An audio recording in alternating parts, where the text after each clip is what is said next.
Assalamualaikum dan selamat sejahtera. Saya Nur Daniela Humaira binti Muhammad Adeli ingin melaporkan isu terkini tentang masalah sosial dalam kalangan kanak-kanak perlulah diberi perhatian. Tawau, terdapat 153 kes jenayah telah dicatat di negeri ini yang melibatkan kanak-kanak pada tahun 2021. Menteri Pembangunan Masyarakat dan Kesejahteraan Rakyat, Datuk James Ratib berkata, berdasarkan statistik Jabatan Kebajikan Masyarakat, kumpulan etnik pribumi Sabah menyumbang sebanyak 94 kes. Kata beliau, ia melibatkan pecahan jumlah kanak-kanak lelaki sebanyak 77 kes, manakala 17 kes lagi melibatkan kanak-kanak perempuan. Masalah sosial, terutama sekali kes dadah, merupakan penyumbang tertinggi iaitu sebanyak 1052 kes yang melibatkan kanak-kanak lelaki dengan 916 kes dan kanak-kanak perempuan 136 kes. Penglibatan kanak-kanak dalam tingkah laku serta masalah sosial ini antaranya berpunca daripada ikatan dan kawalan ibu bapa yang lemah selain faktor demografi ibu bapa seperti pendapatan, pendidikan, status, perkahwinan serta hal-hal lain yang mempengaruhi tingkah laku anak-anak yang membawa permasalahan ini, kata beliau. Beliau berkata demikian pada program kesedaran mengenai isu-isu sosial dan tanggungjawab ibu bapa terhadap anak di sini baru-baru ini. Teks ucapan beliau dibacakan oleh Timbalan Pengerusi Majlis Penasihat Wanita Sabah MPWS Bayah AG Mahmun.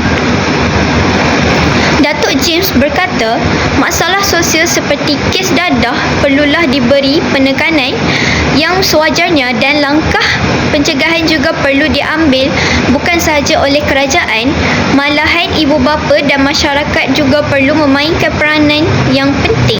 Generasi muda ini perlulah dibentuk dan dipersiapkan agar menjadi generasi yang mampan, berdaya saing dan bersedia dalam menghadapi apa jua cabaran pada masa akan datang, kata beliau lagi.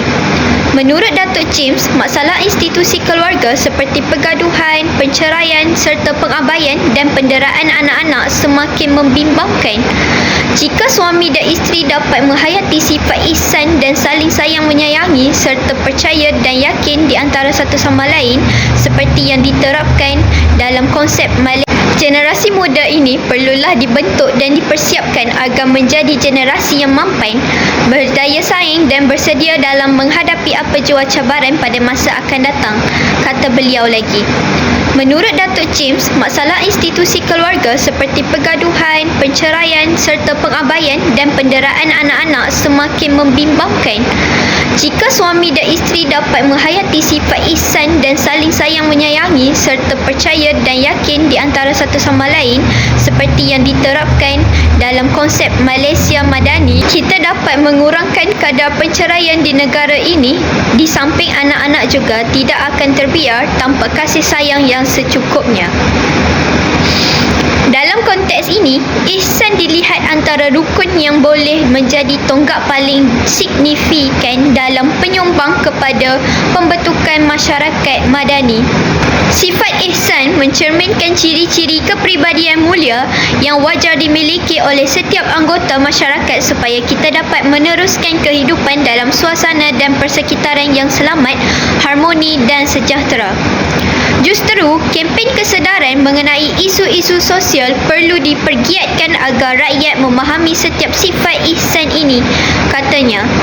Majlis anjuran MPWS tersebut disertai 120 orang yang terdiri daripada para guru, guru kaunselor, Persatuan Ibu Bapa dan Guru PIBG, Persatuan dan Kelab Pertubuhan bukan kerajaan sekitar daerah tersebut.